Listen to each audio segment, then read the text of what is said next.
My name is Kent Lindstrom. I'm the president of Friendster. I'm going to, can you believe a marketing person wrote this? This is Global Trends in Social Networking, Traffic, Regions, and Monetization. That's great. I just have to be more interesting than that. I'm the president of Friendster.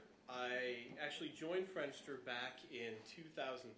We'll talk about that a bit. When Jonathan Abrams, our founder, established Friendster and what became social networking. About 2 years ago, I took over as president of Friendster, and today, Friendster is the 8th largest website in the world in terms of traffic. 37 million unique visitors visit every month. We have the highest engagement of any social network. And I think I have a bit of a unique perspective. I love that title. A bit of a unique perspective. And what I'll do is I would just want to spend some time walking you through what I see in social networking and maybe some of the things that you guys don't find to be as obvious. And we'll see if you find this helpful. Perspectives on social networking, and then I'll leave some time for questions if you guys want to ask me any questions later, or if you want to jump up while I'm talking.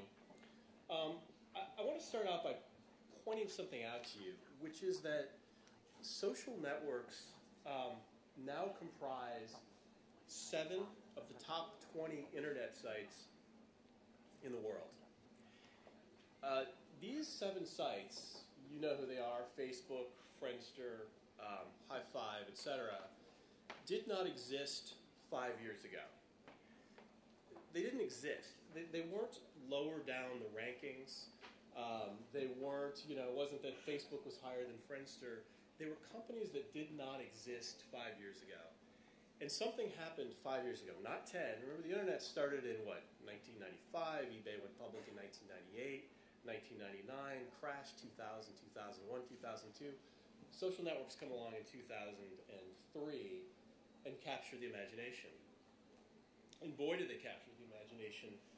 Today, social networks have the highest engagement, except for things like IM and email.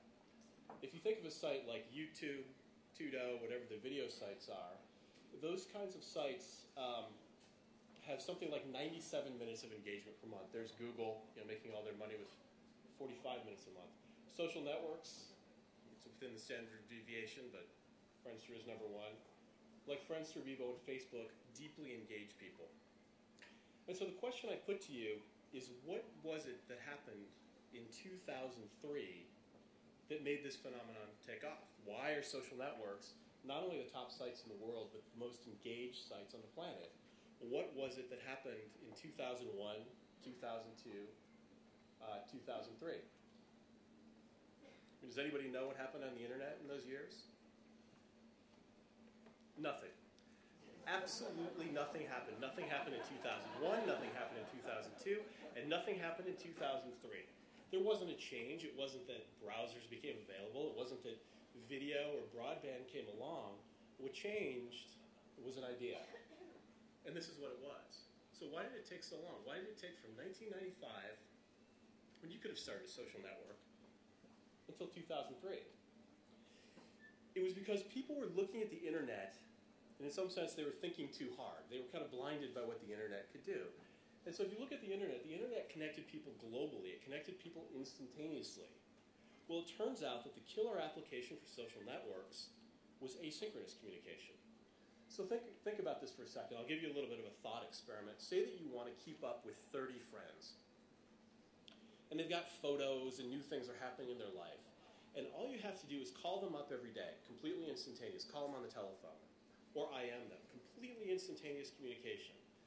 Social networks actually came along and said, that's actually pretty hard. It's actually pretty hard to call 30 people every day, or IM 30 people every day. And in fact, this medium that connects people instantaneously is great for asynchronous communication. Post something at 2 o'clock in the morning in Singapore and let somebody see it the next day at 9 a.m. in Los Angeles. That was a big phase shift. The second thing was that on the internet, you could be perfectly anonymous. Right? On the internet, nobody knows you're a dog. Well, it turns out that the killer app in social networks was that not only do you let people say who they are, my name is Kent Lindstrom, I went to school at Northwestern University, you actually connect them to 5 friends, 10 friends, who will keep them honest. If you want to tell people that you're, a 6'2" stockbroker and you're, 5'8" football player, your friends are going to make this point. And in fact, when Facebook came out, it took that concept even further. If you saw the early versions of Facebook, not only were people not anonymous, they had, here's my dorm room, here's my cell phone number, here's my email, all right out there. And the final thing was that social networks said, hey, what if we connect people, not pages? And this was the evolution of the internet. And when the internet first started, it was basically that all the machines in the world got connected. And what was really cool is you used to have to go to the library between 9 a.m. and 5 p.m. to check out a book. And one day that wasn't the case. One day you could just go online and you could be in Chicago and check into a website in Russia and get information. And somebody said, well, that's great, but what would be really interesting? What if we connected all these pages together? And that was essentially the internet.